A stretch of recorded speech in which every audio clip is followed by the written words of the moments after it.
भारतीय बौद्ध महासभा तालुका शाखा मंडणगड, सर्व ग्रामशाखा समता सैनिक दल मंडणगड यांच्या वतीने अशोक विजयादशमी धम्मचक्र प्रवर्तन दिनाच्या निमित्ताने 2 ऑक्टोबर रोजी सकाळी 11:30 वाजता भारतरत्न डॉक्टर बाबासाहेब आंबेडकर यांच्या आंबडवे या मूळ गावी धम्मदीक्षा समारंभाचे आयोजन करण्यात आलंय।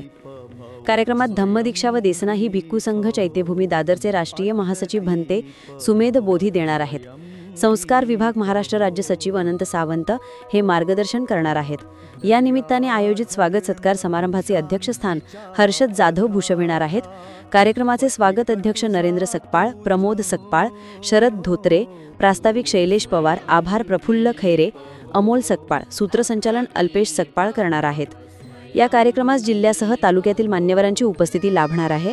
नियोजित वेळी सर्वांनी शुभ्र वस्त्र परिधान करून कार्यक्रमास उपस्थित राहण्याचे आवाहन भारतीय बौद्ध महासभेकडून करण्यात आलंय। अशाच नवनवीन घडामोडी पाहण्यासाठी 24 न्यूज चॅनलला आत्ताच सबस्क्राईब करा, शेअर करा आणि बेल आयकॉनला प्रेस करायला विसरू नका। आणि हो, तुमची प्रतिक्रिया देखील कॉमेंट बॉक्समध्ये नोंदवा।